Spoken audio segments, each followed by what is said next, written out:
Dear students, उम्मीद करता हूँ कि आप सब इंशाल्लाह ठीक ठाक होंगे जी। और आपके लिए मैं बैंक रिकन्सिलिएशन स्टेटमेंट का एक नया वीडियो लेक्चर जो है वो लाया हूँ। मुझे कहते हैं जी बिलाल ख़ान, और इस वीडियो लेक्चर में इंशाल्लाह हम डिस्कस करेंगे बैंक रिकन्सिलिएशन स्टेटमेंट। और आप लोगों को पता है कि बैंक रिकन्सिलिएशन स्टेटमेंट जो है वो कैश बुक और जो बैंक स्टेटमेंट हैं उन दोनों की मदद से जो है वो बनता है। एनी हाउ, अगर आप लोगों ने अभी तक मेरा चैनल सब्सक्राइब नहीं किया तो काइंडली सब्सक्राइब करें और साथ ही बेल आइकन को क्लिक करें ताकि मेरा हर नया आने वाली वीडियो की नोटिफिकेशन जो है वो आपको मिलती रहे। तो अब जब बात आती है बैंक रिकन्सिलिएशन स्टेटमेंट की, तो सबसे पहले हम बात करेंगे definition of the bank reconciliation statement. A bank reconciliation is a schedule explaining any differences between the balance shown in a bank statement and the balance shown in the cash book. तो जब हम देखते हैं कि हमारे पास जो bank statement होता है, अच्छा जी, तो एक हम जब कारोबार करते हैं तो कारोबार में हम अपने साथ जो पैसे रखते हैं अपने ऑफिस में, दफ्तर में जो हमारे साथ पैसे होते हैं उसको हम जो रिकॉर्ड में लाते हैं तो वो कैश बुक की मदद से लाते हैं। और फिर कुछ पैसे जो हैं वो हम अपने बैंक अकाउंट में भी रखते हैं, जिनको फिर हम बैंक स्टेटमेंट के ज़रिए 1 महीने का बैंक स्टेटमेंट हम निकाल लेते हैं, या 2 महीनों का, 3 महीनों का, 6 महीनों या इवन 1 साल का। जितना कारोबार आपका बड़ा होगा तो अमूमन बैंक रिकन्सिलिएशन हम ज़्यादा मंगवाते भी हैं वगैरह वगैरह अपने ज़रूरत को पूरा करने के लिए। तो जब आप बैंक स्टेटमेंट निकाल लेते हैं तो उसका बैलेंस आप देखते हैं कि जी बैंक में मेरे पास जो पैसे पड़े हुए हैं वो है फॉर एग्ज़ाम्पल 1 लाख, और आप कैश बुक आपके पास जो यहाँ पर अपने दफ्तर में जितने पैसे पड़े हुए हैं वो, और आप बैंक में जितने पैसे पड़े हुए हैं उनका हिसाब किताब जो रखने के लिए कैश बुक इस्तेमाल करते हैं, उसमें फिर आप देखते हैं कि आपके पास बैंक में कितने पैसे पड़े हुए हैं। तो हो सकता है कि आपके पास या तो कैश बुक में बैंक कॉलम में पैसे ज़्यादा हों, और या हो सकता है कि बैंक स्टेटमेंट के मुताबिक आपके पास बैंक कॉलम में पैसे कम हों। इसलिए हम कहते हैं कि ये वो डिफरेंस हैं या वो डिफरेंसेस हैं जो बैंक स्टेटमेंट और कैश बुक के बीच में पाई जाती हैं, और मुख्तलिफ रीजंस होते हैं जिसकी वजह से ये फ़र्क जो है पैदा होता है। अब उस फ़र्क को ख़त्म करने के लिए जो स्टेटमेंट गोशवारा हम बनाते हैं उसको हम बैंक रिकन्सिलिएशन स्टेटमेंट कहते हैं। तो जिन रीजंस की वजह से आपका कैश बुक कम या ज़्यादा हो बैंक स्टेटमेंट से, तो उस कमी को पूरा करने के लिए जो स्टेटमेंट हम बनाते हैं उसको हम बैंक रिकन्सिलिएशन स्टेटमेंट कहते हैं। एक यहाँ पर हमारे पास कुछ पर्पसेस हैं ऑफ बैंक रिकन्सिलिएशन स्टेटमेंट। तो it reflects actual bank balance position, बिल्कुल जी। इससे हमें हमारे बैंक में जो पैसे पड़े हुए हैं उसके बारे में पता चलता है कि बैंक में हमारे पास अब कितने पैसे पड़े हुए हैं, क्योंकि आप लोगों को पता है कि 3 कॉलम कैश बुक में या ट्रिपल कॉलम कैश बुक में हम दफ्तर में जो बुक इस्तेमाल करते हैं बैंक में और दफ्तर के पैसों को के रिकॉर्ड को मेंटेन रखने के लिए, तो उसी कैश बुक के बैलेंसेस से हमें मालूम होता है कि बैंक में हमारे अभी कितने पैसे पड़े हुए हैं। Detect mistake in cash book और पासबुक, तो हमारे पास जो गलतियां होने की जो चांसेस हैं वो कैश बुक पासबुक वगैरह में जो होती हैं वो बैंक रिकन्सिलिएशन स्टेटमेंट की मदद से वो ख़त्म हो जाती हैं। Prevent frauds in recording banking transactions, बिल्कुल जी, बैंकिंग ट्रांजैक्शंस की रिकॉर्ड में अगर कोई फ्रॉड, धोखा वगैरह हो, झूठ वगैरह, तो उसको भी इसके ज़रिए हम ख़त्म कर सकते हैं। Explain any delay collection of cheques, और अगर चेक्स डिले हो जाए, आपने किसी को चेक दिया हो वो उसकी पेमेंट अभी तक नहीं हुई हो, या मिसाल आपको किसी ने चेक्स दिए हों वो आपने जमा नहीं किए हों अपने अकाउंट में वगैरह वगैरह, तो इन तरह की जो ये जो डिले है चेक्स की कलेक्शन वगैरह की, तो ये हमारे पास जनाब इसकी एक्सप्लेनेशन के लिए बैंक रिकन्सिलिएशन स्टेटमेंट हम मेंटेन करते हैं। So it identifies very valid transaction recorded by one party but not by other party, बिल्कुल जी। हो सकता है हमने फॉर एग्जांपल या बैंक ने सही ट्रांजैक्शन की हो, हमने गलत ट्रांजैक्शन की हो। कुछ गलतियां ऐसी होती हैं जिसको हम दोनों भी हाथ पर देखते हैं, तो जो कमी ज़्यादती हुई हो उसको हम बैंक रिकन्सिलिएशन स्टेटमेंट के ज़रिए पूरा करते हैं। तो ये कुछ पर्पसेस थी जो हम इसके ज़रिए करते हैं। What is cash book and bank statement? तो आप लोग को पता है जी, कैश बुक हमारे पास a book in which record all the transaction related to cash receipts and payments in detail is called cash book. जितने भी पैसे आपको रिसीव होती हैं, जितने पेमेंट्स आप करते हैं, उनको रिकॉर्ड करने के लिए जो बुक इस्तेमाल होता है उसको हम कैश बुक कहते हैं। प्रिपेयर्ड और मेंटेन्ड बाय कंपनी। बिल्कुल जी, इसके फिर कुछ अकसाम हैं। सिंपल कॉलम कैश बुक जिसको मेंटेन्ड बाय स्मॉल एंटरप्राइजेस, छोटे छोटे कारोबारी लोग जो होते हैं वो सिंपल या सिंगल कॉलम कैश बुक इस्तेमाल करते हैं। Cash book with discount column जो है ये 2 कॉलम कैश बुक होता है, और cash book with discount and cash bank column, sorry ये बैंक कॉलम होना चाहिए, गलती से यहाँ पर आपके पास ये है। So cash book with discount and cash column and bank column is called cash book. और पीटी कैश बुक हमारे पास चौथी किस्म है एक कैश बुक की, जिसमें हम छोटे छोटे खर्चे इस्तेमाल ये रिकॉर्ड करते हैं, सॉरी। तो ये कुछ काइंड्स ऑफ कैश बुक है। बैंक स्टेटमेंट किसे कहते हैं? Report released on a fix date every month by banks that list deposits, withdrawals, checks, payment paid, interest earned, and service charges or penalties incurred on an account, and it shows the cumulative effect of these transactions, the account's balance up to the date, and the report was prepared. आपने bank के ज़रिए कितने payment की हैं, bank में आपके कितने पैसे आए हैं, आपसे बैंक चार्जेस कटिंग हुई हैं, आपने कितनी इंटरेस्ट जो है वो अर्न की है, वगैरह वगैरह, कितनी दफ़ा आपने पैसे निकाले हैं, चेक्स आपने कितने दिए हैं, एट्सेट्रा। ये तमाम बातें आपके बैंक अकाउंट में होती रहती हैं। तो उसके रिकॉर्ड के लिए बैंक आपको माहाना तौर पर बैंक स्टेटमेंट जो है वो इशू करता है। ज़रूरी नहीं है कि माहाना तौर पर आपको बैंक स्टेटमेंट जो है वो इशू करें, बल्कि ये भी हो सकता है कि आप जब चाहें तो बैंक स्टेटमेंट आप बैंक से हासिल कर सकते हैं, यानी ले सकते हैं। तो ये कोई इतना बड़ा इशू नहीं है। आजकल आपको ईमेल के ज़रिए जो है ये बैंक स्टेटमेंट पहुंच सकता है, तो वो आप तक है, जब आपको ज़रूरत पड़े आप उसको बैंक से हासिल कर सकते हैं। तो ये बैंक स्टेटमेंट होता है जी। So the nature of the cash book and the bank statement. The balance in the cash book is an asset to the company, therefore cash book, a debit represents an increase and a credit represents a decrease. देखिए जी, एक cash book, sorry, the balance in cash book is an asset to the company. बिल्कुल जी। देखिए, आप जब cash book maintain करते हैं तो उसका डेबिट साइड जो होता है वो रिसीट्स के लिए होता है, और जो क्रेडिट साइड होता है वो पेमेंट्स के लिए होता है। तो यहाँ पर जो आपके पास ये डेबिट साइड होगा, इस पर आपके पास जितने भी बैलेंस, जितने भी पैसे होंगे, ये आपके लिए एसेट है। ये आपके लिए यूँ समझ ले कि इसके ज़रिए आप मुख्तलिफ मकासद जो है कारोबार के वो पूरे कर सकते हैं। और जो क्रेडिट साइड होता है कैश बुक का, वो नॉर्मली हमारे पास जनाब जो होता है वो पेमेंट साइड होता है। जितने भी पैसे आप पे करते हैं, तो चाहे वो बैंक के ज़रिए हो, चाहे वो आप अपने दफ्तर से पैसे देते हैं, नकद पैसे देते हैं, तो वो क्रेडिट साइड पर जो होता है वो आपके पास पेमेंट्स हैं, वो आपके पास एसेट्स नहीं हैं। यूँ समझ ले वो एक्सपेंसेस हैं आप लोगों के लिए। The balance as per the bank statement is a liability to the bank, therefore the balance as per the bank statement is a liability to the bank. देखें, जब आपके पास बैंक स्टेटमेंट होता है, याद रखें, कैश बुक और यानी जो हमारा कैश बुक हम मेंटेन करते हैं कंपनी के अंदर, और बैंक स्टेटमेंट जो बैंक वाले बनाते हैं हमारे लिए, इन दोनों में फ़र्क होता है, एक दूसरे के लिए वो उलट होते हैं।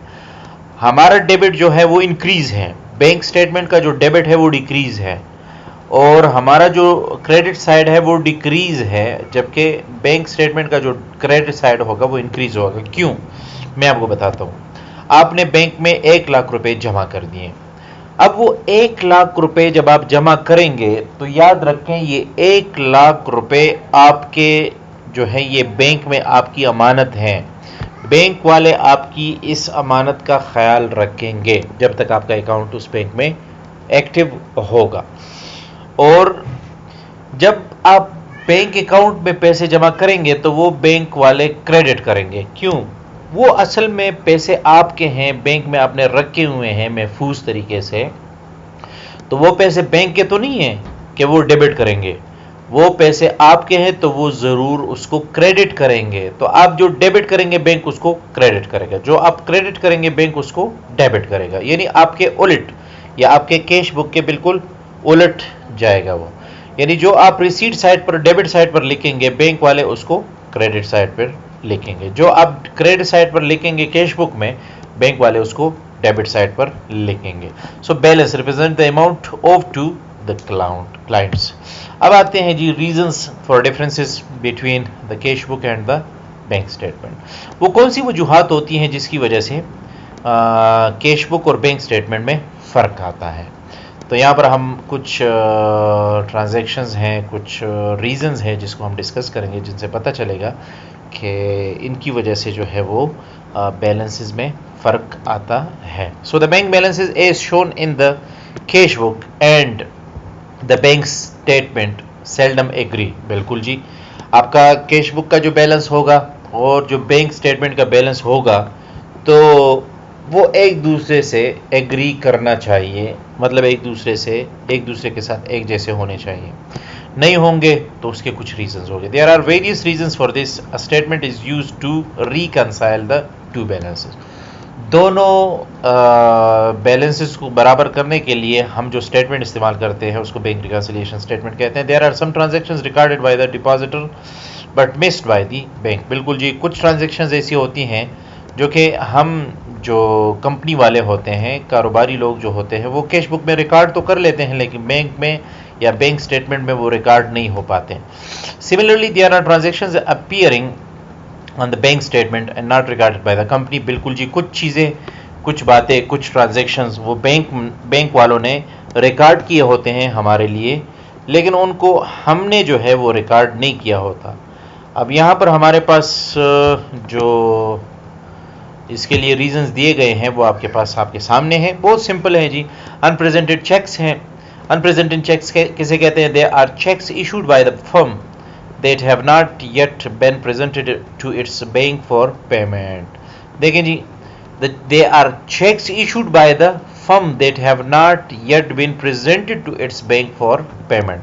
आपने चेक्स दे दिए किसी को, चेक के जरिए आपने पेमेंट कर दी, वो जी चेक ले गया आपसे, उस आपने यहाँ पर अपने पास लिख लिया कि मैंने ABC बंदे को चेक दे दिया और मेरे बैंक से इतने पैसे 10,000 रुपये कम हो गए। अब जिसको आपने चेक दिया है वो बैंक जाता ही नहीं है, आज वो कल चला जाता है, परसों चला जाता है, तरसों चला जाता है, 5 दिन हफ्ता बाद चला जाता है। तो आपने तो यहाँ पर अपने साथ कटिंग कर ली है ना कि आपसे 10,000 रुपये कम हो गए हैं। अब वो जब आप बैंक स्टेटमेंट 1 दिन 2 दिन में आप मंगवा लेते हैं तो आप देखते हैं कि यार मैंने तो ABC को चेक दिया हुआ था 10,000 रुपये का, उसने तो अभी तक ये चेक कैश ही नहीं किया हुआ। देखें, एक रीज़न आ गया जिसकी वजह से आपके बैंक स्टेटमेंट में और कैश बुक के बैलेंसेस में फ़र्क आ गया। तो एक रीज़न ये है। Deposit transit uncredited cheques, cash receipts recorded by the deposited but not included in the bank statement. अब देखें, आपको किसी ने चेक्स के ज़रिए पेमेंट कर दी, आपको किसी ने चेक दे दिया कि जी ये ले लें, अपने लिए पैसे निकाल लें। आपने वो चेक अपने बंदे को दे दिया, अपने पास दफ्तर में रख लिया या किसी बंदे को दे दिया, या आप कहते हैं कि चलें ये कल जो है वो जमा कर लेंगे। तो आप यहाँ पर अपने कैश बुक में लिख लेते हैं कि मुझे इतने पैसों का चेक जो है वो मिल गया। कितने का? फॉर एग्जांपल 10,000 का, 20,000 का, 50,000 का, 1 लाख का चेक जो है वो हमें मिल गया। अब आपने उसको भेजा नहीं है या आपने उसको भेज दिया, तो नॉर्मली आउटस्टेशन के जो चेक्स होते हैं वो जब आप बैंक भेज देते हैं तो वो 24 घंटों में क्लियर होते हैं, तब जाके आपके अकाउंट में वो जमा हो जाते हैं। तो जब तक वो क्लियर नहीं होते आपके अकाउंट में पैसे जमा नहीं होते। तो आप यहाँ पर अपने पास कैश बुक में रिकॉर्ड कर लेते हैं, कल आप फिर बैंक स्टेटमेंट जो है वो मंगवा लेते हैं। अब उस बैंक स्टेटमेंट के बैलेंसेस में और आपके कैश बुक के बैलेंसेस में ज़रूर जो है वो फ़र्क आएगा। तो इसको दूर करने के लिए अब बैंक रिकंसिलिएशन स्टेटमेंट बनाते हैं। सर्विस चार्जेस एक और रीज़न है जिसकी वजह से बैंक रिकंसिलिएशन स्टेटमेंट हम बनाते हैं, क्योंकि जो फ़र्क आता है उसको हम दूर करते हैं, तो इसकी वजह से भी फ़र्क पैदा होता है। Service charges, they are charges paid by the bank to the company for banking services. बिल्कुल जी, बैंक हमें सर्विसेज प्रोवाइड करती हैं उन सर्विसेज के लिए वो कुछ चार्जेस हमसे लेती है, हमें चेक बुक देता है। For example bank online services हमें प्रोवाइड करता है, मोबाइल सर्विसेज हमें प्रोवाइड करता है, एटीएम सर्विसेज हमें प्रोवाइड करता है।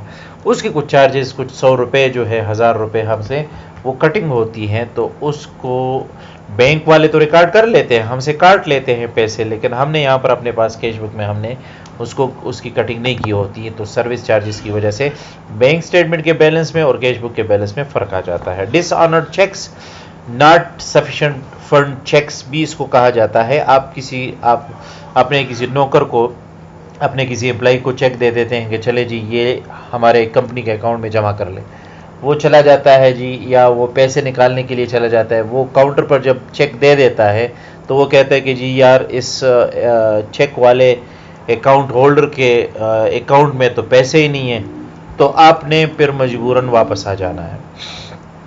तो आपने तो यहाँ पर लिख लिया कैश बुक में कि जी हमारे अकाउंट में फॉर एग्जांपल इतने पैसे जो है वो जमा हो गए जितने का आपको चेक मिला है, लेकिन वो बैंक पहुंचकर ही आपका चेक जो है वो डिसऑनर हो जाता है, रिजेक्ट हो जाता है। आप उसकी वजह से बैंक स्टेटमेंट जब आप मंगवा लेते हैं तो बैंक स्टेटमेंट में वो पैसे जमा नहीं हुए होते हैं और यहाँ पर आपने कैश बुक में लिखे होते हैं। तो इस रीज़न की वजह से भी फ़र्क पैदा हो जाता है।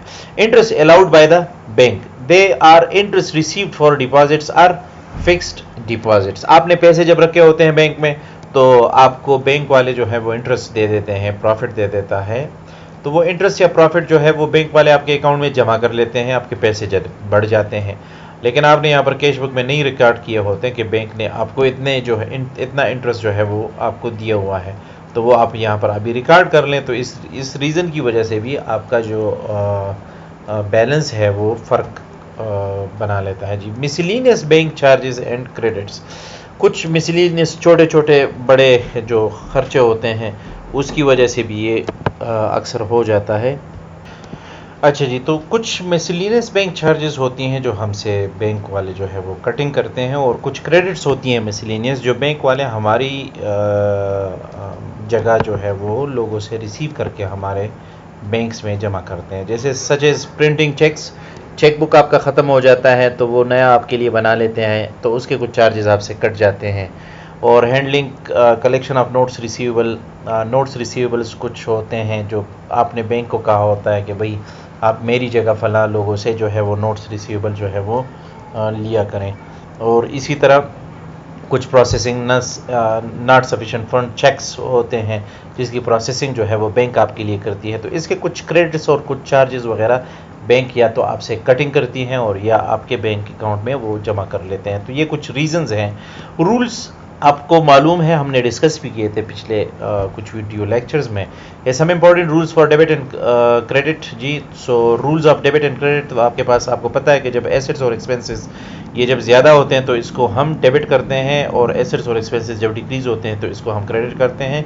जबकि लायबिलिटी, इनकम और कैपिटल जो है ये जब ज़्यादा होते हैं तो इसको हम क्रेडिट करते हैं, और जब कम होते हैं तो इसको हम डेबिट करते हैं। तो अब आते हैं जी, बात करते हैं ज़रा फार्मूले की तरफ। तो ये तो आपके पास वो रीजंस हैं जिनको डिफरेंट तरीके से जो है वो सवालों में आप देख सकते हैं। अनप्रेजेंटेड चेक्स के लिए लिखा होगा cheques issued but not yet presented, cheques drawn but not encashed, और cheques paid for payment but not cleared, और cheques issued return by bank on technical grounds. तो ये कुछ टर्मिनोलॉजीज हैं जो अनप्रेजेंटेड चेक्स के लिए इस्तेमाल होती हैं। फिर uncredited cheques, checks deposit but not credited by the bank, or checks paid into the bank but not cleared by the bank, or checks sent to the bank but not collected by the bank। तो ये हमारे पास कुछ reasons हैं जो अभी हमने discuss भी किए, और लेकिन होता एक ही टर्मिनोलॉजी है लेकिन उसके लिए डिफरेंट स्टेटमेंट्स जो है वो सवाल में दिए गए होते हैं। All types of income, credit, memorandum वगैरह, income given by the bank, income collected by the bank. Bank आपको इनकम दे देता है या आपके लिए इनकम कलेक्ट कर लेता है, दोनों आपके लिए जो है वो क्या है, इनकम है। तो यहाँ पर आपके पास जो है उसी फॉर्मेट में कुछ जमा माइनस क्रेडिट और डेबिट के लिहाज से आपके लिए वही स्टेटमेंट जो है वो दिए गए हैं, लेकिन मैं कोशिश करूँगा कि आपको ले जाऊँ ये सवाल की जाने तो आपको और ज़्यादा क्लियर हो जाएगा। यहाँ पर कुछ और आपके लिए आसानी बनाई गई है इन बैंक स्टेटमेंट। बैंक स्टेटमेंट में आपने क्या करना है, डिपॉजिट इन ट्रांजिट इसको आपने ऐड करना है, बैंक एरर्स होंगे आपने ऐड करना है, रॉन्गली रिकॉर्डेड चेक्स होंगे आपने ऐड करना है, लेस क्या करना है, माइनस क्या करना है, outstanding cheques, unpresented cheque, unpaid cheques जो हैं ये। कैश बुक में आपने क्या करना है जी, इंटरेस्ट अर्न ऐड कर लें, इंटरेस्ट रिसीव्ड ऐड कर लें, नोट्स रिसीवेबल ऐड कर लें, रिकॉर्डिंग एरर ऐड कर लें। ये सारे आपके लिए रिसीट्स हैं।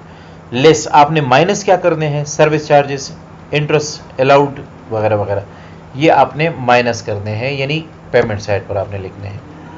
अब स्टेप्स क्या हैं जिनको फॉलो करके आपने बैंक रिकॉन्सिलिएशन स्टेटमेंट बनाना है। So check the bank statement and the cash book to see the items which have been omitted.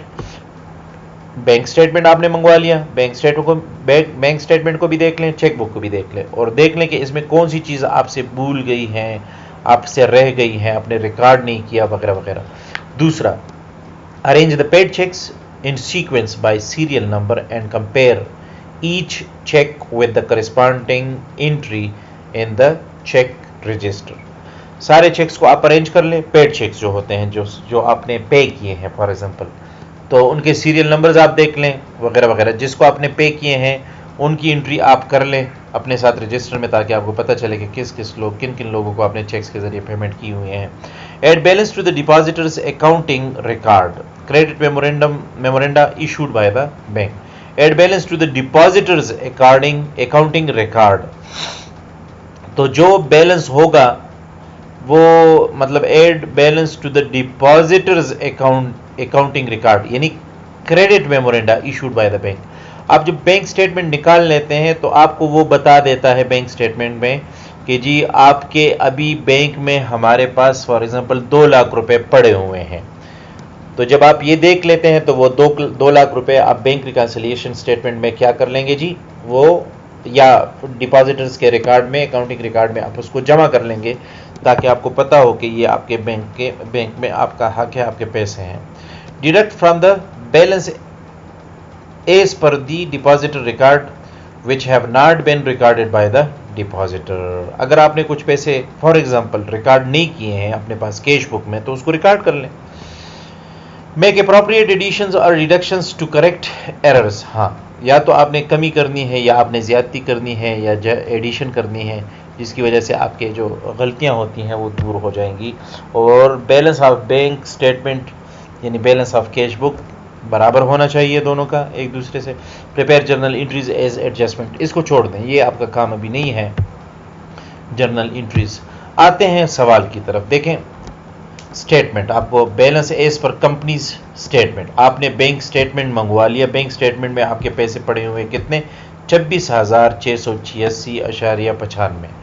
अब आप सवाल देखते हैं प्रैक्टिकल क्वेश्चन, तो उसमें आप ऐड करेंगे क्या, ऐड इंटरेस्ट अर्नड, आपने इंटरेस्ट अर्न किया हुआ है। नोट्स रिसीवेबल आपको मिले हैं 3,663, रिकॉर्डिंग एरर 900 रुपये आपने जमा कर लिया। सब टोटल इसको जमा कर ले 4,643। ये 4,643 में से आपने फॉर एग्जांपल यहाँ पर ये जो आपके पास हैं 4,643, इसको आप 26,686 के साथ जमा कर लें और फिर उससे माइनस कर लेंगे less not sufficient fund cheques और 168.20 सर्विस चार्जेस आपसे कटिंग हुई हैं 19.45। सब टोटल जो है ये 187 बनता है। 187 आप जब ये 26,686 से 86 के साथ 4,643 जमा कर लेंगे तो उससे 187 माइनस करके आपके पास बैलेंस आ जाएगा 31,142.3। तो ये एडजस्टेड कैश बैलेंस है, याद रखें। ऊपर अगर आपके पास बैलेंस है बैंक स्टेटमेंट का तो नीचे आपके पास बैलेंस होगा कैश बैलेंस। ऊपर अगर आपके पास कैश बुक का बैलेंस है तो नीचे आपके पास फिर बैंक स्टेटमेंट बैलेंस होगा। ये आपने एक दूसरे के उलट जो है वो रिकॉर्ड करते हैं। अब आते हैं ज़रा यहाँ पर एक और एग्जाम्पल है जी। चलें, ये तो जर्नल इंट्रीज़ है। जर्नल इंट्रीज़ कोई इतना बड़ा इशू नहीं है ना, आपके लिए इम्पोर्टेंट है कि आप सवाल में इसको रिकॉर्ड कर लें, लेकिन ये प्रैक्टिकल सवाल जो है ये आप लोग के लिए ज़रा इम्पोर्टेंट है। इसके अलावा एक और जो है वो मैं इंशाल्लाह एक्सेल में आपके लिए एक और वीडियो लेक्चर बनाऊंगा जिसमें प्रैक्टिकल सवाल से मैं आपको बैंक रिकन्सिलिएशन स्टेटमेंट बना के जो है वो आपको मैं इंशाल्लाह अपलोड करूंगा आपके लिए। तो मैं उम्मीद करता हूं कि ये जो वीडियो लेक्चर हमने प्रेजेंट किया ये ज़रूर आपको पसंद आया होगा। इंशाल्लाह मज़ीद नए वीडियो लेक्चर्स के साथ मैं आपकी खिदमत में दोबारा हाजिर हूँगा। अपनी दुआ में याद रखिएगा जी। अल्लाह हाफ़िज़।